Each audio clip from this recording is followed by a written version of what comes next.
the cleats, hit the court, take the swing. From football fields to hoops, we cover everything. Bases loaded, birdies sinking down the green. Pickleball, paddles popping, you know what I mean. But when the scoreboard's done, we ain't calling it a night. We flip the script and dive into the crypto light. Bitcoin's bouncing, all coins in flight. With 3 waves, we break it down right.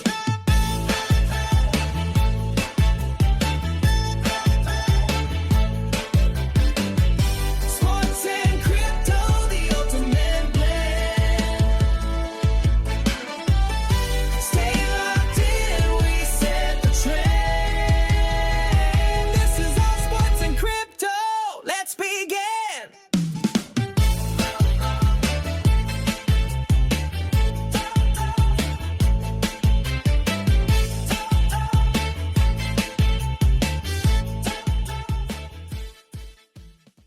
Hey everyone, welcome back to All Sports and Crypto. I'm Katie Randall, and I'm here with the one and only Crypto Dan.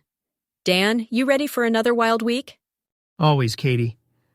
I mean, it's August, so you know the sports world is it's buzzing. College football camps are in full swing, and I gotta say, the hype around Alabama's new freshman QB is real. I haven't seen this much buzz probably since Bryce Young, honestly. Yeah, and Texas' defense is looking stacked. I know we say this every year, but this time, I actually believe the preseason chatter. Michigan and Georgia are both sitting pretty at the top of the rankings, too. It's like, can anyone break that duopoly? I mean, I want to say yes, but probably not. And then you've got the NFL preseason about to kick off. Hall of Fame game is what, 5 days away? All eyes on Caleb Williams with the Bears and Jaden Daniels with the Commanders. I'm not saying they're going to light it up right away, but the hype is off the charts.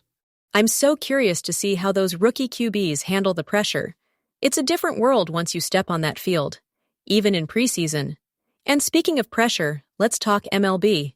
The Yankees and Orioles are just slugging it out in the AL East. I feel like every week the lead changes hands. Yeah, and don't sleep on the Braves. Their bullpen finally looks solid, which is bad news for my Phillies, but, that's baseball. And college baseball's already looking ahead. LSU, Texas A&M, Tennessee, they're all locking down those 2026 recruits. It's wild how early the arms race starts now. It's not just the big three either. Golf's been spicy. Scotty Scheffler just took home the Open with some of the best putting I've seen in a while. And then there's the LIV golf drama, with rumors swirling about Xander Schauffele getting poached. Women's golf, too. Nelly Corda's just dialed in heading into the Evian. And, okay, I gotta mention pickleball. Ben Johns is on a 14-match singles win streak. I know some people still think pickleball is just a fad, but the Pro Tour is legit. Anna Lee Waters is defending her title at the NYC Open this weekend, too. It's like every sport is peaking at the same time. Don't forget tennis. Coco Gauff and Carlos Alcaraz are tuning up for the U.S. Open. And Olympic athletes are already looking past Paris to LA 2028, especially with new sports like flag football and squash making waves. It's just a great time to be a sports fan, honestly. Yeah, and as we talked about in our last episode, the summer is just packed with these underdog stories and breakout moments. It's not just the big names. There's always someone new making headlines. Now we're going to move to the crypto side. But first, here's a little public service announcement. When we discuss cryptocurrency, we are not providing financial advice. We are not financial advisors. Therefore, please conduct your research before investing in any product or service. I hope that we made that clear. All right, Katie, you want to take us into the crypto side of things? Let's do it. So Bitcoin's been on a bit of a roller coaster, but it's rebounded after last week's sell-off. Right now, it's hovering around 120K, which is it's wild to even say that number out loud. BlackRock and Strategy are still adding to their treasuries, but it feels like the days of those crazy parabolic swings might be behind us. Yeah, that's what a lot of analysts are saying. There's this idea floating around that the 4-year Bitcoin cycle is basically dead. Like institutional adoption has changed the game. Instead of these predictable halving rallies, now it's all about macro triggers. Fed rate moves, ETF inflows, that kind of thing.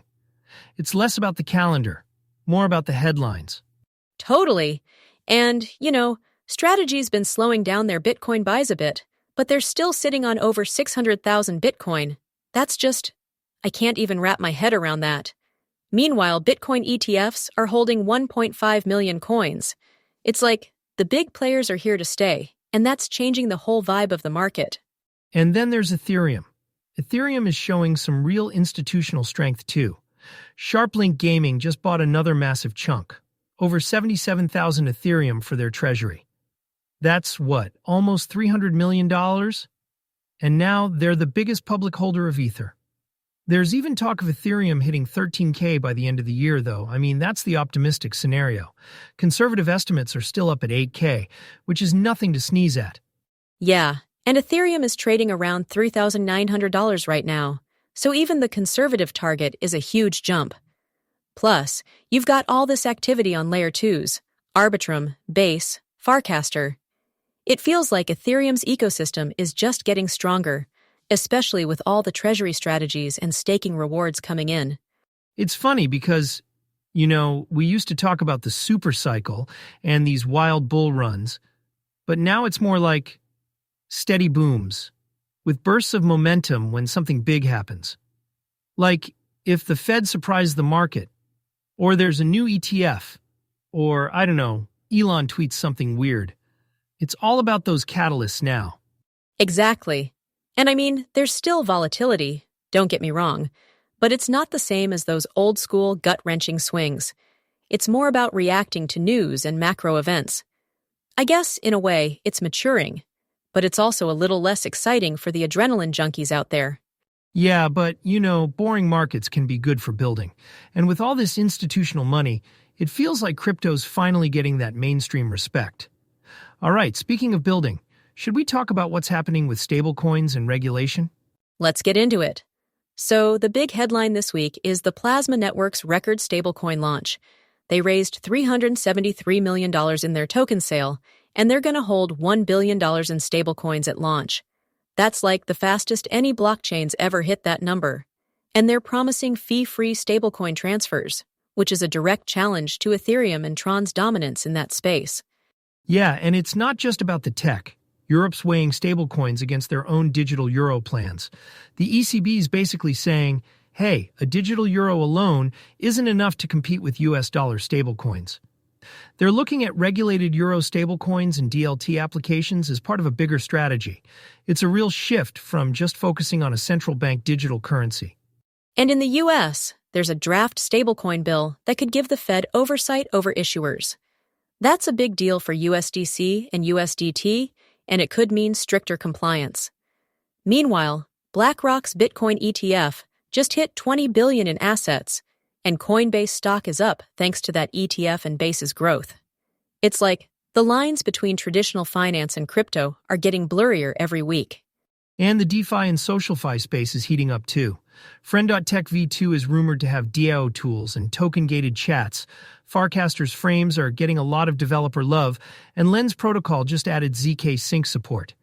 There's a real sense of community excitement, especially with all these new platforms and airdrop rumors flying around. It's wild to think how far things have come. I remember my first foray into DeFi during the 2021 NFT craze. Honestly, I had no idea what I was doing. I was just clicking buttons, hoping for the best. Now, the space is so much more mature, but also way more regulated. It's a different world, but in a good way, I think. Yeah, and as we've seen in past episodes, regulation can be a double-edged sword. It brings legitimacy, but it also means the Wild West days are fading. Still, with all these new networks, stablecoins, and platforms, there's no shortage of innovation. I'm excited to see where it all goes next. Same here. All right, that's going to do it for this week's episode of All Sports and Crypto. We'll be back soon with more updates, sports, crypto, and everything in between. Dan, always a pleasure. Always, Katie. Thanks for tuning in, everyone. Stay cool out there, and we'll catch you next time. Bye, everyone. Yeah, it's Clay. From the field to the chain, we've run the game. Talk touchdowns, home runs, pickleball fame. Hoops and greens, the highlight plays. Then flip the switch to crypto wave. Bitcoin buzzing, markets fly. All coins rising, DeFi high. Sports and crypto side by side. plastic